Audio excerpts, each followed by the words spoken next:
Hello and welcome to the Film Ireland podcast. I'm Gemma Creagh, and in this episode I speak with writer-director Virginia Gilbert about her powerful family thriller Reawakening, which hits cinemas on the 13th of September.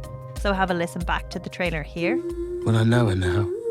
If I got a glimpse, bone of my bone, flesh of my flesh, would I know her? Would I? Claire Reid was 14 when she left home. Today, the 10-year anniversary, we are making a new appeal. Claire, we love you. We miss you. Please come home. Did you grow up around here? You look about the same age as my daughter. Do you think she's still alive? What kind of a father would I be if I didn't keep looking? What kind of father were you? Mary, I'm on my way home. Give me a call, will you? The person you are calling is not available. Please leave a message after the tone. She's here. Who's here? Claire.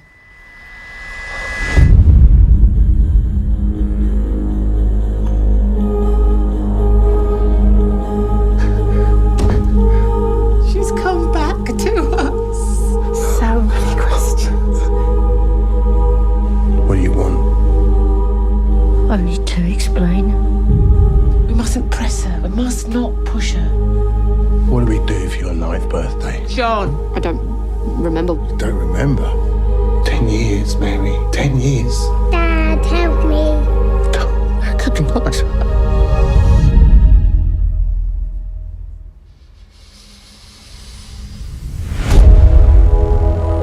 Claire's name came up as a possible match. Have you ever seen her before? You know her? You've been watching me. Maybe we should talk. Thoughtless little girl! Hey! What have we got that she could possibly want? Please forgive me. 10 years. 10 years. She's come back, John. Whether you like it or not. So thank you so much for chatting with us. Well, thank you so much for inviting me. It's a real honour, real pleasure. Been a big Film Island reader for a long, long time. Oh, brilliant. Brilliant. And I was wondering if you could talk to me about your career, because you've worked with some of the best production companies. You've had different roles. I was wondering, can you tell me about what it took to get to here? There was no massive grand plan, except that I always knew I wanted to write and direct. So I was born and raised in London, but then came to Dublin to go to college and absolutely fell in love with it and did a load of sort of drama and so on there. And then when it came time to graduate, I knew I desperately wanted to go into the film business, but sort of didn't quite know, should I go back to London? My dad is in the film business, should I sort of see some of his contacts there? But I loved being in Dublin. And completely by chance, by coincidence, I was a friend of mine had met one of the leading producers in Dublin at the time, John Kelleher, and then had to go away. She had to leave. She was Canadian. And she said, would you go and meet him on my behalf and pitch an idea that I have for a project? And I was like, okay, fine. So I went off to meet John and duly pitched my friend's idea. And he didn't go for the idea, but we got on really well. And he offered me a 4-week stint in his production company, initially just to write pitches for RTE. They were having a commissioning round. And so I did that. And then he asked me to stay on. And then one of my pitches was successful. And I ended up producing. Hadn't the first clue really what I was doing. And it kind of went from there. So I stayed with his company for a little while. And while I was producing, I knew I desperately wanted to write and direct. So I was developing my own material and then kind of went on from there, really. So, I mean, it's a long story. I don't know how much detail you want me to go into. Oh, no, I think it's fascinating, because I do think, like even in that era, even the last 10 years, the difference in the industry and what has changed and the types of projects coming out of Ireland and the broadcast landscape even has changed so much. So I like, it is interesting actually to go into more detail and to see, like what was it like kind of coming up through the ranks then, and what were the differences? Absolutely. Well, I guess, it's funny, it doesn't feel like all that long ago, but I suppose it is, going back sort of 15 years now. So subsequently, I was able, because I had a producer credit, I was able to apply for the IAVE program, which is a big European kind of producers training program. And I applied on that with a project that the company was developing, a film project. And when I was accepted, I very cheekily swapped out the project for a script that I had written and wanted to make. So I got on the program, and really it was in the hopes of meeting fellow, my contemporaries who would help me make the pivot into writing and directing. And basically that's what happened, to cut a long story short. So I met a number of producers. I met Katie Holly, who now runs Keeper Films, formerly Blinder. And I met a producer from the UK. I met a French producer. And I wrote a couple of short films, and I was able to get one financed via the French producer, which I shot in France. And then I was able to get another financed with Katie Holly's company. These were shorts, but then the first short that I made did quite well. So that ended up winning quite a few awards. It got nominated for a BAFTA, and off the back of that, I was able to start developing a couple of feature scripts. So Element Pictures optioned an early project of mine. And actually, I have Yvonne Donoghue to thank for that, who now works with Katie Holly, but at the time was working for Element. And she had seen my first short at Galway and sort of hounded me. So that was great. And it kind of went from there, really. And then it was just a question of what got funding when. And I wrote for a variety of different mediums. So I had a television documentary series. I'm a real history buff, so I did a history series for T.G. Cahir whilst I was developing the feature side of things. And it sort of kind of snowballed from there. I ended up writing BBC radio drama. Basically, I would just keep working on whatever it was that took my fancy whilst trying to get a movie off the ground. God, and I suppose it's all different forms of storytelling. It's telling, it's all different forms of visual storytelling. So you're always sort of feeding into the well of toolkit that you're going to pull out then when you're in terms of directing. Now for this film, oh my God, it's so powerful. It's so intense, and it's so deft in terms of the like it's such a slow burn in terms of reveal of information, how the emotions unfurl, and then some things are just so powerful, like the way he processes memory. Can you talk to me about writing that? Yeah, it was I'd had the idea or the premise ages ago, probably over a decade ago. Because I remember very vividly sitting in my kitchen, my beautiful, it always flooded with sunlight, the kitchen in Dublin in the apartment I had. And I remember writing the premise of a couple whose long lost daughter suddenly reappears, and they both have very different reactions to her. But it was nothing more than that, really, just an idea, and it kind of went in the ideas folder, and I was got busy on other things. And then when lockdown happened in 2020, I was lucky enough, I'd been commissioned to write something else, but as a means of sort of avoiding homeschooling my 5-year-old, I decided to try and use the time to write other things. And kind of out of nowhere, Reawakening popped back up. And a hell of a lot had changed in my life in the decade since sort of having the initial idea to then. I'd made some radical sort of moves from Dublin having been my main base for ages, and because of my husband's work, London becoming that. My mother, my beloved mother, had died very suddenly. I had then become a mother very quickly. There'd been a lot had happened. Yeah. And those two things happening so close together can be very triggering, because you're reliving so much of your own childhood through that I can imagine it's and you can really see that theme of loss in this film. Well, it's interesting. It must have been there in my subconscious, because I was actually felt so enormously grateful to have my daughter off the back of losing my mother, and actually had always felt still very close to my mother. So while of course there were painful elements, I was lucky enough to have had a very good relationship with my mother. So that sort of sustained everything. And actually reliving my childhood with my daughter was a great source of comfort in many ways. But I guess, yeah, it must have been bubbling there subconsciously, because when I sat down to write the script, interestingly, it came out very, very quickly, almost in some kind of fever dream. It doesn't happen very often that something, it's only happened with one other project of mine, ironically around that same time, whether it was a combination of the intensity of lockdown, of knowing I only had a few precious hours every day before I had to take my children, who were 5 and 2 at the time, in the afternoons. But it came out very fast. And while I did, you know, a little bit of revising, effectively the script was almost there on the first draft. So it was a very interesting experience.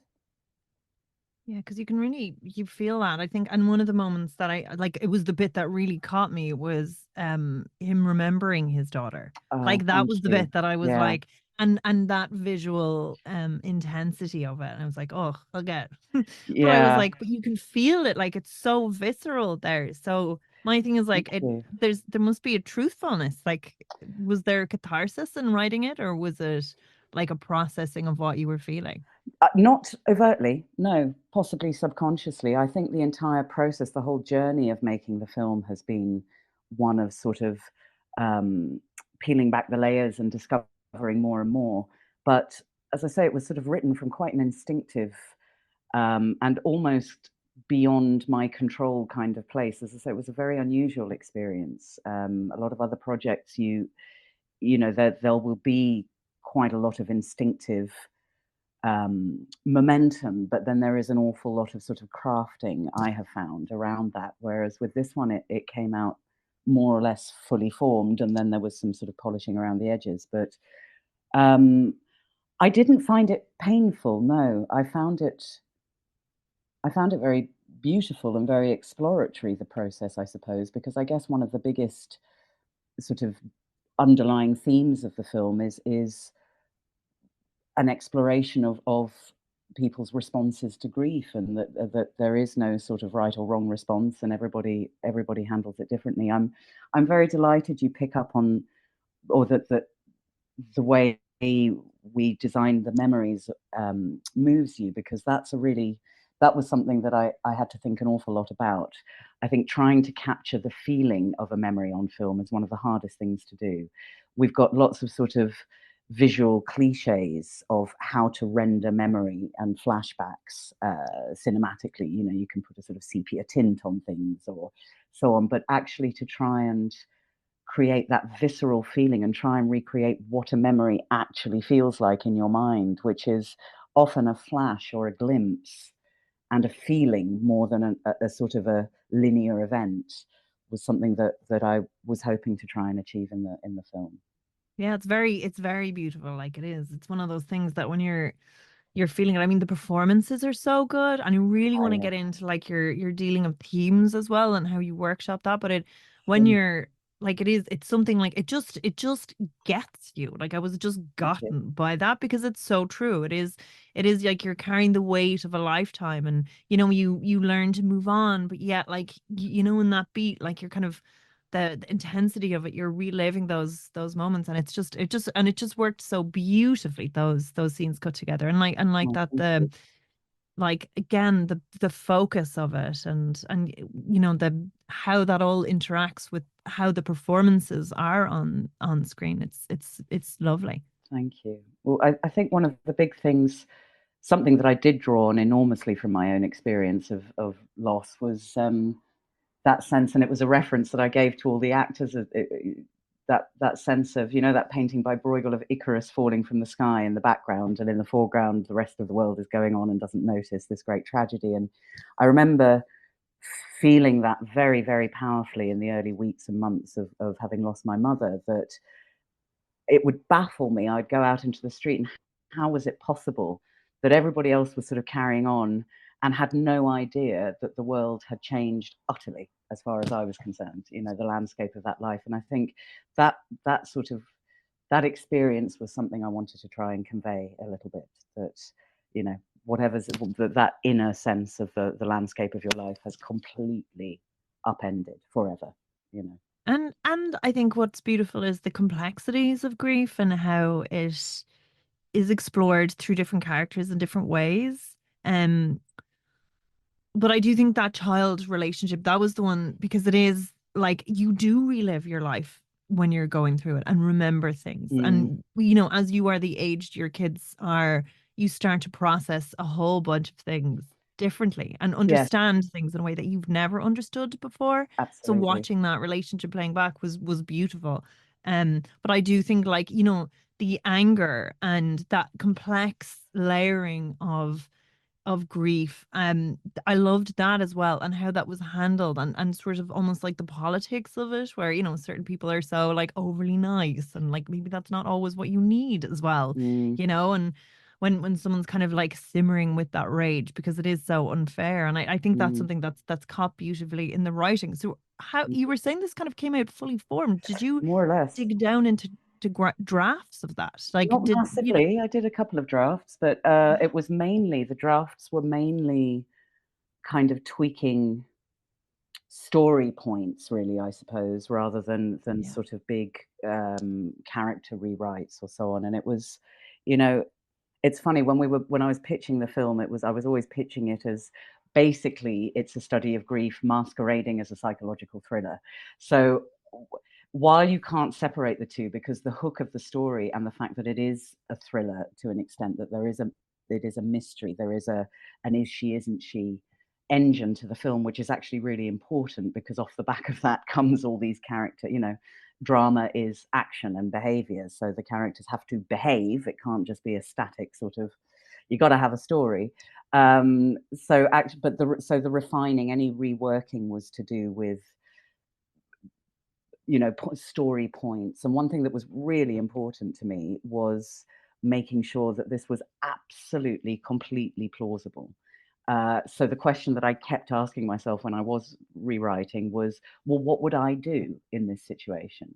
And I didn't want to leave any stone unturned. And I'm quite pleased, I think, that the film gives all of the characters their dues. They're not, none of them behave stupidly. They ask all the right questions. They demand all the right things. They're not, they don't, it's like in horror movies where she doesn't have a mobile phone. Do you know what I mean? It's like going down into the dark woods and, oh, I'll just leave my phone on charge. It's like, I didn't want there to be any hint of that. I wanted, I wanted it to be completely real in that sense, so that therefore emotionally you fully embrace what they're going through, you know? And I think that's definitely something, like, as a viewer, that's you do feel the truthful emotional arcs of everybody there. And in terms of, in those kind of, if it's a classic cold thriller, Mm, you just feel like you're just being whacked around for the sake of, like, for a twist being tacked on yeah, without it being justified, and really for the shock value. And I think, no, everything that exists here is, there's mystery, there's so much to it, but underpinning it, you really feel the truth of the emotion, which is, like, for me, I enjoy that more, and I find it much more weightier and satisfying to watch, and not as sort of like, yeah, you don't kind of feel like you're just there to be tricked as an audience member. You exactly. feel like everything is justified.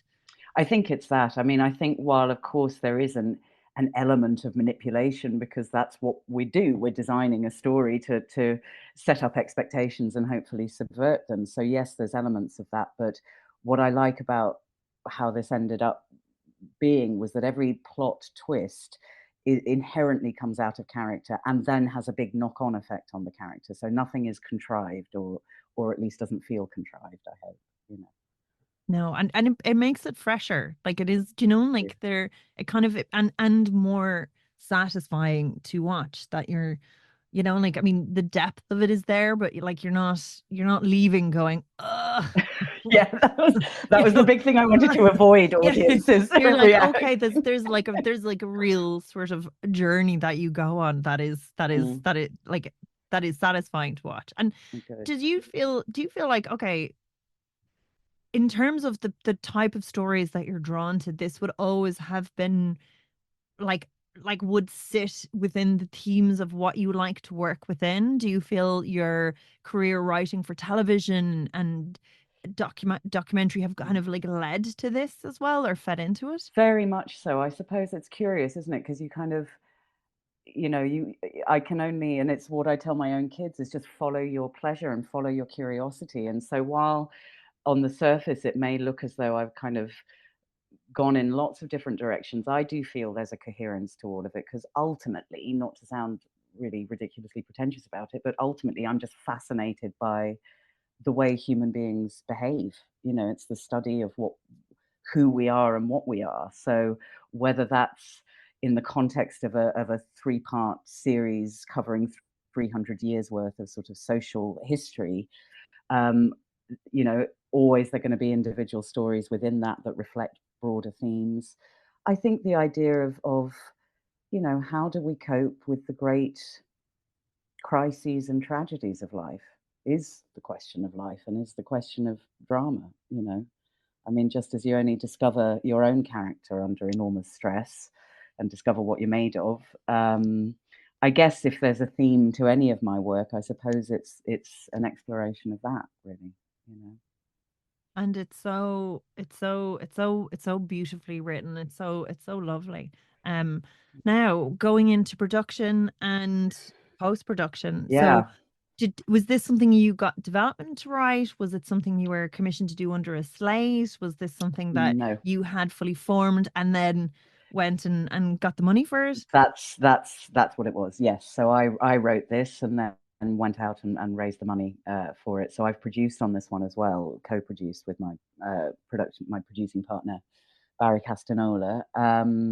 So yes, it was one that has been done entirely independently. So we didn't get state funding or go for any sort of state funding in Ireland or the UK.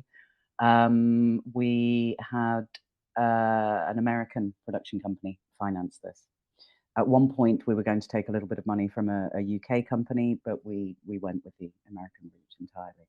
And so that was, it was quite a journey, but it all happened remarkably swiftly, actually. Again, an unusual experience, because movies usually take years and years to raise the money and put the jigsaw puzzle together. But, going back to what we were saying at the beginning of our conversation, the industry not only has changed so rapidly, but is in such a state of extraordinary flux. And, I'm seeing it now at the sort of the distribution end of the business, which is an area I've never kind of worked in, but because I'm one of the producers on this, I'm absolutely sort of seeing it through. It's really interesting to try and put a project together that isn't reliant on the old models, because the old models are very limited and are probably in a state of flux as well, I would think. And do you think your production experience and your experience producing different projects brings a different hat in terms of directing? Like, do you feel like that kind of broader understanding means you're going to approach things differently, or do you think you have your writer's hat off, then you have your director's hat off, then you have your producer's hat? Like, how do you kind of manage more that? like that. It's a bit, but I suppose what I would say is that I don't see a huge, or I've come to not see a huge separation between all the roles all the time, because this extraordinary experience, kind of holistic experience of having had the luxury of going from blank page to literally overseeing the design of where we're going to put the certification on the poster. Absolutely every single aspect of the creation of the film to how it is launched into the world has been an extraordinary experience. So I guess while understanding sort of production limitations or the limitations of budget, or the crises that come up might inform how you're going to prepare a scene, or what you can and can't do, and so on, to an extent, I generally don't really think about it that much. I'm always trying to look at what is going to be best for the film and how it can be achieved, and then when inevitably crises and problems come up, try to be pragmatic about it. I think it's just not being scared of that process, and understanding that as long as you've picked a good team around you, everybody's pulling for the same result. The only thing for me is that as I get closer to the shoot, I try to hand over more of the day-to-day firefighting of producing to my colleague, just so that I can be free and focus on the job I really need to do, which is directing the film. And like the cast on this are just so good. There's such a kind of strong chemistry. Can you tell me about like where does that come in the process of directing? Are you writing with people in mind as you're going? Do you have like your dream actors in the back of your head as you're writing? Is this something you feel out later down the process? It can be a mixture. I mean, I like the cast we have, I couldn't have dreamed better. And very much they were on the top of my wish list, every single one of them from the beginning. I think because the writing process was so quick, I didn't specifically write for anybody in mind. I have done in the past, and I will do so in the future. But it's more, it was more that when we started casting, there was no doubt in my mind as to who we should go for, you know. And then the miracle of them accepting was quite extraordinary. And I think definitely Jared and Juliet, their bond and chemistry was so lovely. I think even that played into the never twists met. and turns of it. Oh, wow. They'd never met. So they were both cast. I knew Juliet a little. I'd never met Jared.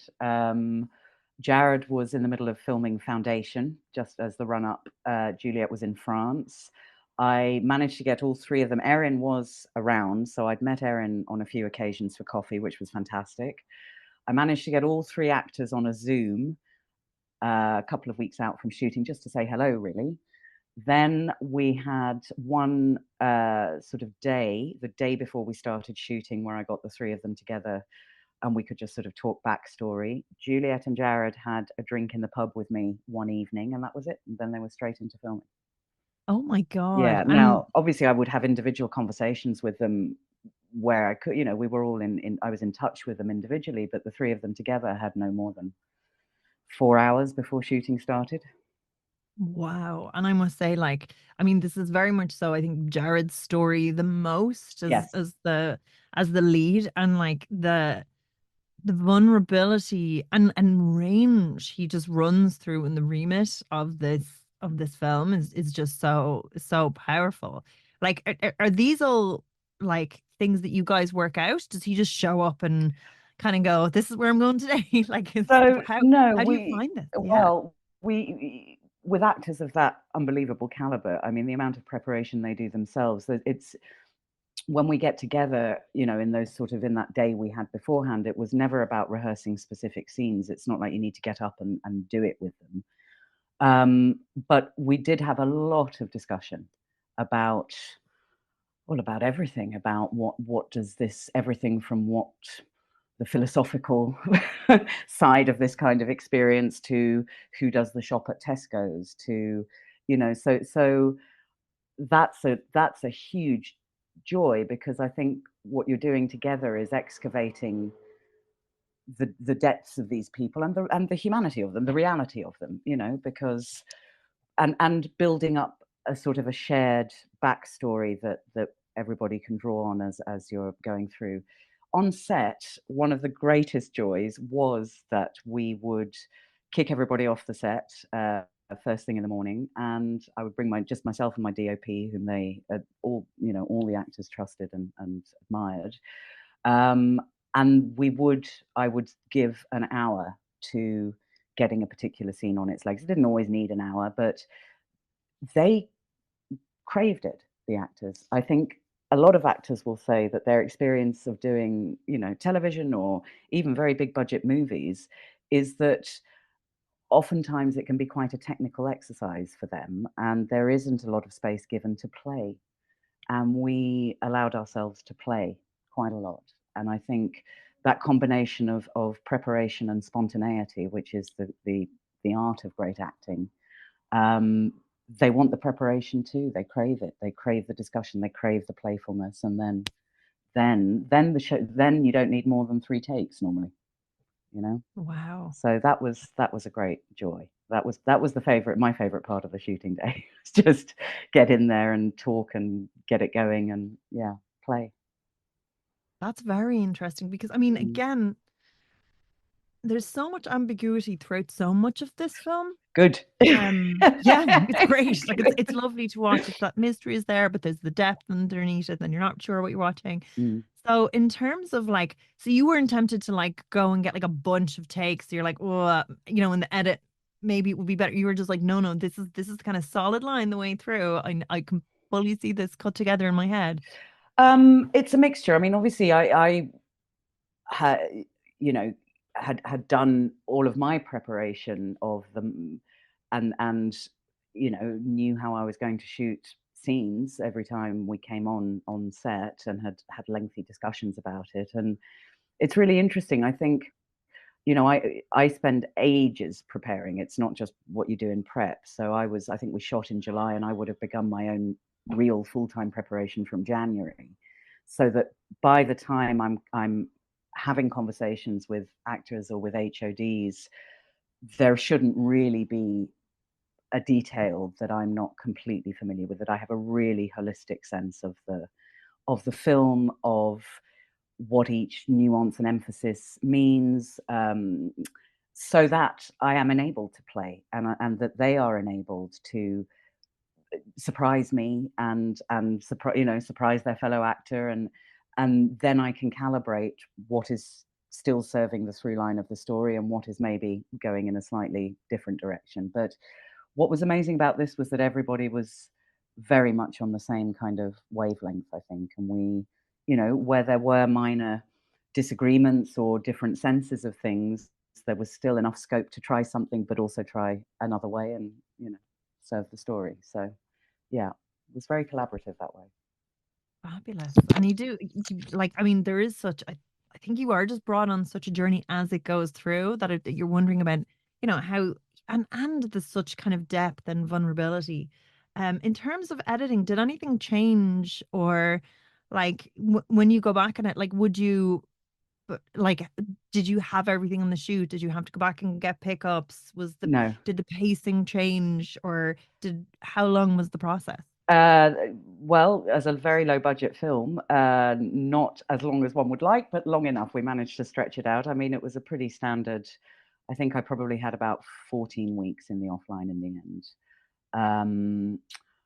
Editing is an extraordinary process. That's where you rewrite the film. You know, you really discover what you've got. And narratively and structurally, it didn't change much from the script at all. I lost a few smaller scenes. You know, you discover, and that is very much for me a process of peeling back the layers, because your first cut is the one where you put everything sort of in it as written and so on, and then it's the process of discovery of where less is more, and you'll always find that less is more. So often little scenes or little beats you'll discover are little variations on a theme, and you probably don't need them. And then it was really trying to plot, to chart both John's emotional journey absolutely sort of ruthlessly, whilst keeping the sort of the story momentum and having those two marry. So there were some structural changes from the script, I think, in the kind of the latter part of the film, although not the sort of the final endings. But there were, yeah, I mean, there were then things that were discovered in the edit. So I won't say too much because I don't want to spoil the ending, but the final sort of latter two scenes were not written as intercut, which they are in the final, because that final withholding of information and then the reveal just keeps the tension going a little bit longer. So things like that. Adds weight, like it adds serious weight to that. Like, yeah. Funnily enough, interaction. I'd had that experience on my very first short, where I had written an ending and sort of put a kind of a seal on the story. And then it was the very last decision I made in the edit to lose that final beat, and that's what made the film. I think that's what made the film shine. So it's fascinating, things that you then discover, and that juxtaposition of image and, you know, image to image. It's an amazing process, editing. I think it's hands down my favorite part of filmmaking. And in terms of, so you had 14 weeks, something Mm. like this is so hinged on both the pacing and like the reveal of information. Do you have like moments where you're like, I'm gonna get people in to watch this, Yes. like Yes. to see? Yes, I do. So I keep it very, very small for the sort of the first cut, because I'm aware that that's baggy and so on, but it's still good. So I have a very sort of select pool of people's voices who I know are going to be useful. And that's also the beauty of doing things independently. You're not at the mercy of a lot of executives who may or may not be the most intelligent responders to the material. But I did do a test screening, like a proper test screening, before I locked picture, just to, you know, to make sure that everything was working. And yeah, I do screen it. I do screen my work throughout. Yeah, I think it's vital, and it's also vital to work little breaks into the edit, usually between sort of big re-edits, big cuts, just to step away from it for a couple of days and, you know, get a little bit of perspective. It's like with writing, you know, to just step away for a bit. But yes, feedback is vital. Yeah. And like with something like this, like and because again you're so close to the source material for so long, and it's so personal, and you've been working with it for so long, and you were saying like, okay, a little bit of time like that to get you away, to have fresh eyes, like like, are there any beats that you're like, actually it took you a while to see them, or was it just you just needed to confirm it? Do you know, like I'm just curious, because you know, like sometimes you can get into the grooves and you can kind of get stuck in them. Yeah. I mean, my big mantra is kill your babies, you know, anything, and it's the same in writing, it's the same when you're looking at your rushes, anything that you might be really pleased with, but is possibly you know, that is not serving the story, but is serving your vanity, is usually something that has to go, and there can be quite a lot of those. It's such a fascinating process, really. I mean, the discovery of beats, it is, yeah, because you're having to be so responsive to, so, you know, you're discovering what the actors have given you, which is, with a cast like this, an embarrassment of riches. So it's not only calibrating each individual character's journey, but of course they're all relational. So a glance from her is going to impact on the choice of angle that we will then cut to for him, and how he's responding to that. It's a painstaking process. I think that's why I love it, because actually that is when you've got your surgical scalpel out and you're looking at absolutely every detail. And of course then, you know, you're playing with a lot of material. It's not just the performances, it's your choice of angles, it's when you cut, it's what you cut to, and it's your sound design, it's all those elements, you know. So it's, I would happily stay in an edit for months and months and months on end, but obviously it has to be finite, and it's good that it's finite. Yeah, and you discover as you go along. Feedback is really important because people see things that you don't. You need a bit of time to digest that, and then, yeah, it's that combination of your kind of craft mind still operating with your instinct as much as possible, you know. And ultimately, really, you yourself have to be the ultimate judge, because if you don't believe it, then chances are nobody else will. So I always have to use myself as the guide. Same as with the writing, you know, it was like, as we said earlier, if I, you know, what would I do in this situation? Well, I would ask this question. I would want to know this, you know, and I suppose you try and continue that throughout the process of it. And do you feel like being so involved in every element of the film, Yes. do you look back now on earlier stages of the film where like, actually I would have done that totally differently? Do you know, like that, like in terms of distribution, you know, like I don't, even things like Oh, taking more stills for this bit, or yes, like even absolutely. Oh, something yeah, simple there's like that. Yeah. loads of them. There's loads of things like that, that I'm compiling a list of to remember for next time. But yes, absolutely. In fact, you've named one of them, taking more proper stills while shooting. I mean, it's been an absolute eye-opener as a first-time feature producer, dealing with the sales and distribution side of things, and the nature of how that operates, or currently operates, because it is in such a state of flux, I think. And even things like, what advice specifically there would you give, say, to someone who's like prepping their own first time feature, that things they mightn't even consider? Well, I think, it's really interesting. I think one of the most painful experiences I have had in my career was with my first film, where I had obviously originated it as a writer-director, and indeed had been instrumental in bringing the finance to the table. But because it was my first feature and I wanted to concentrate solely on writing and directing, I handed over control to producers. So I signed everything away, which actually, to be honest, is fairly standard when a production company takes on your project. You do sign everything away.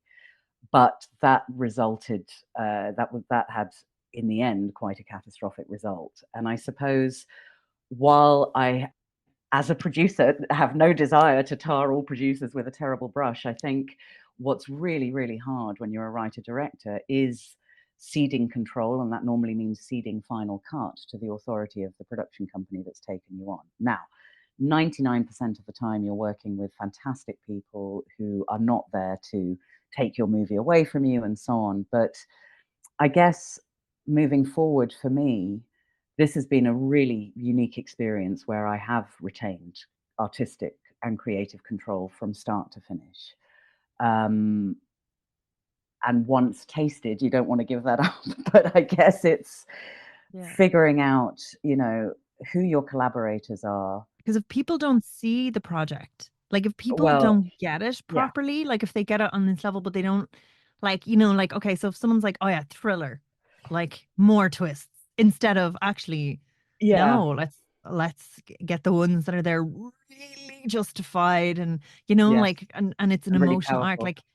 but it's funny how two people can read the same thing and see something completely different. Well, I think then that I guess is the biggest life lesson. It's like, I used to joke that finding a good producer is far harder than finding a husband, and it kind of, it is and it isn't. But I think it's, as much as you want to get the best actors who you're going to share your vision with, it's the same with the team that you assemble to get your movie physically made. I think you've got to, the aim is to try and find people who are with the film and with you for absolutely the right reasons, so that you're all swinging together, because it will get incredibly chaotic and demanding and awful, and it's putting one's ego aside and hoping that your colleagues are doing the same.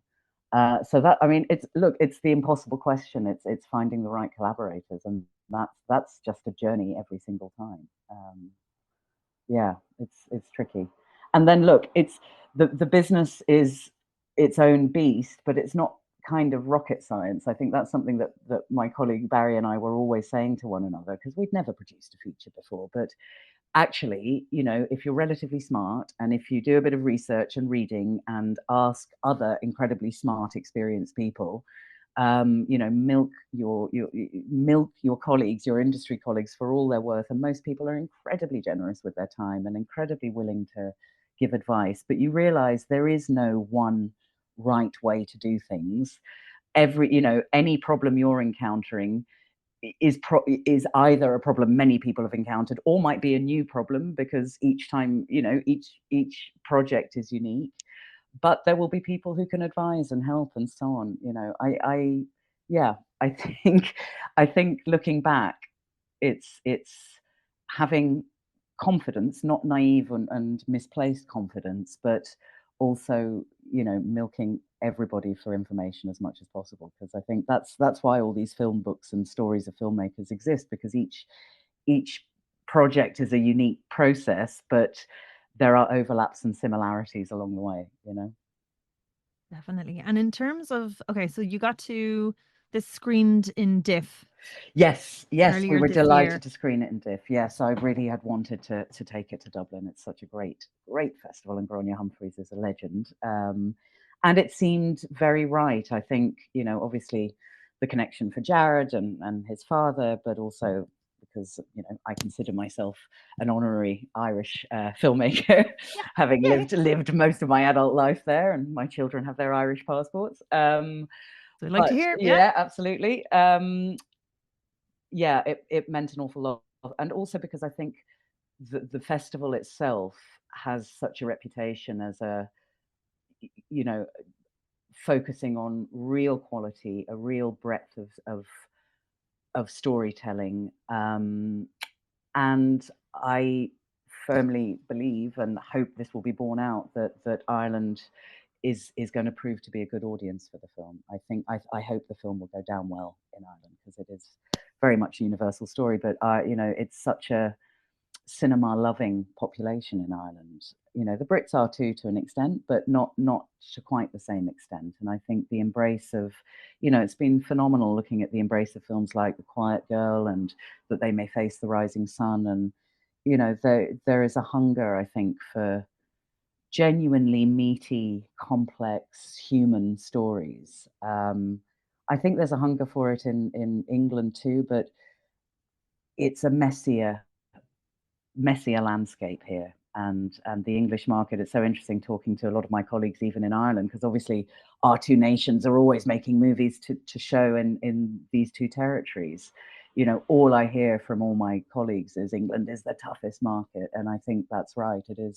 It is noticeably messier than the Irish market. Interesting. And as someone who's sort of dealing with distribution, God, that's fascinating to hear. And I wonder, is it more so because we're a tiny market, like realistically speaking, in terms of population, and there's a lot of support into cultivating art house audiences, the Arts Council, Creative Ireland, like there's a lot of kind of goodwill there, like Access Cinema, in terms of getting stories to local cinemas, maybe? Or I'm sure that makes a huge difference. I don't know the research well enough, or can't compare and contrast. I would just say, I suppose, and this is much more anecdotal and personal, is that there's always been such a hunger and love for the arts in Ireland. I mean, you look at the theatrical tradition in Ireland, you look at the visual arts, your novelists, that's, and it's of late, I mean, I suppose we had a respect for that tradition in the UK going back historically, but it hasn't quite sustained in the way that it has in Ireland. That's a phenomenal thing. You're dealing with a culture and a country that is compared to many other countries, has a hunger for great stories. I mean, you're known the world over as the great storytellers. So I think that makes a big difference too. Of course, everyone goes to the cinema. But yes, absolutely, direct financial support makes all the difference. Everyone get a ticket. That is true. But I do think I do think there's such a universal story in this, like, grief, parental love, loss, family. And ordinary. It's an ordinary couple. That's a very important point. They are every man, every woman, an ordinary couple to whom something absolutely extraordinary happens. And I think that's possibly the power of the film, because all of us are going to experience something extraordinary in our lives, whether we want to or not, because all of us will experience loss. And that's the extraordinary event of life. The one I wanted to ask was about future projects and sort of themes that you explore in this.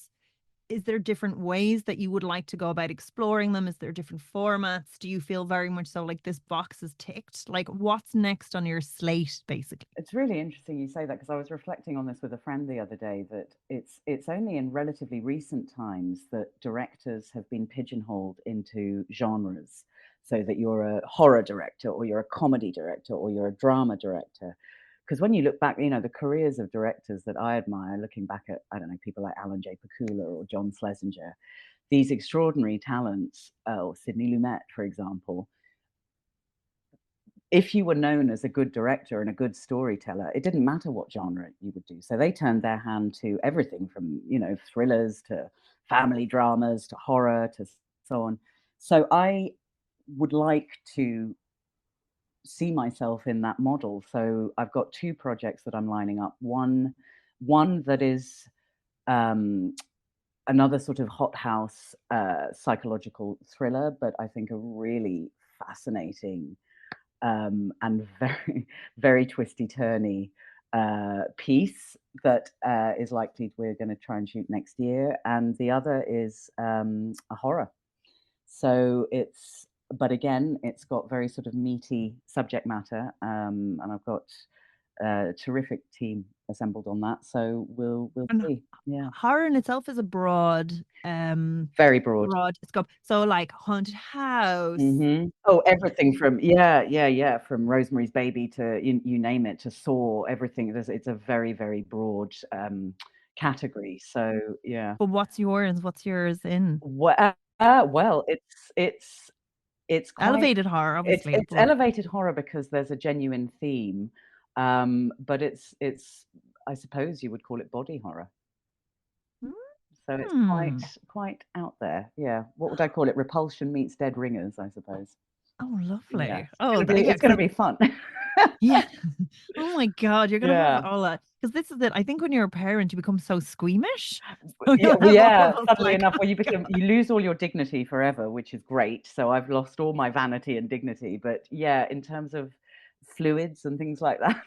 Yeah, you do become so squeamish. So that's do. great. Like it's lovely when there's a little bit of like challenge to that. That's lovely. No, but it's so funny. I think you kind of in this game have to prove yourself in different fields. So, but I mean, I do think horror is a very close buddy to thriller in terms of pacing and drama. Like, I mean, ultimately, all of these, and it's the reason why so many of the kind of tentpole movies fall flat, because no matter what the conventions of the genre are, or no matter how shocking you make something or so on, people aren't stupid, and if it's not rooted in a genuine psychology or plausibility, or and it's why, okay, you can forgive a lot of stuff if you're just along for a ride, but basically the movies that people really connect with, no matter the genre, have that to them. They have a sense of, albeit heightened reality and psychology and a through line and a story that makes sense. Do you know what I mean? So they're not, I think you're always looking to tell the story in the best possible way it can be told. And the genre of the story it's not that it's irrelevant, but it's kind of, you're still looking to tell that story as truthfully as possible.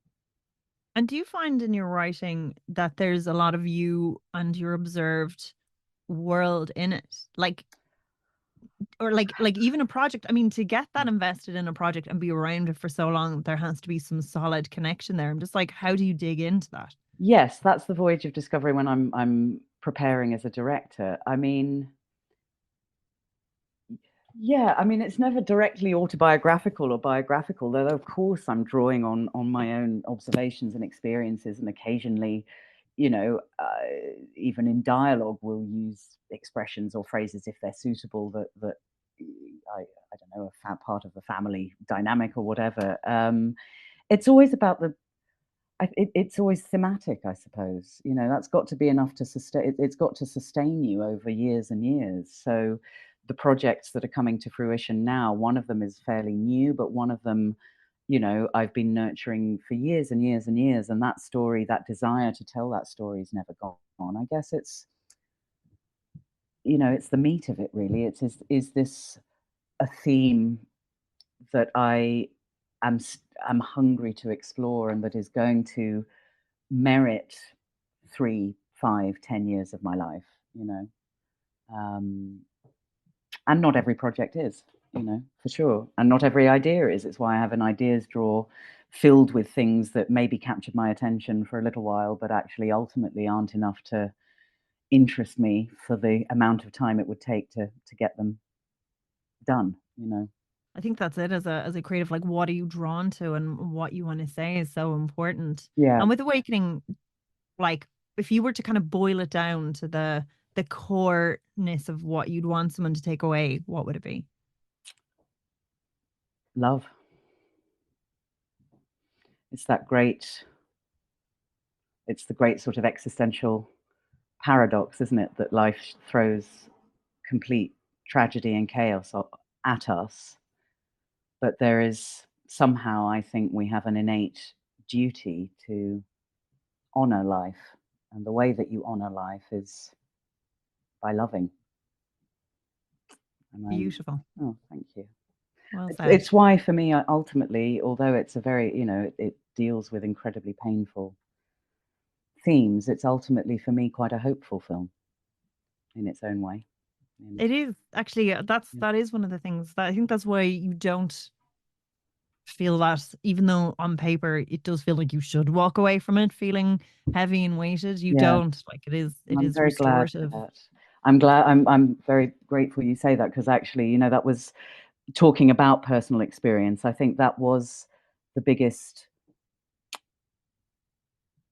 experience I had in my own personal experience of grief, which was something I vaguely touched on earlier, but that, you know, when I did feel despairing about the loss of my mother, I would think on everything, on the love that she had shown me, and that were I to turn my back on that or to give up on life, it would be a complete dishonoring of everything that she had been about, and that our duty and our obligation is to, as I say, honor life and to carry on loving. Thank you so much for chatting. Thank you for having me. And thank you so much for listening. And if you enjoyed this, then review and subscribe to the Film Ireland podcast on your platform of choice. And if you want to learn more about what we do, check out filmireland.ie, where you can also sign up to our newsletter.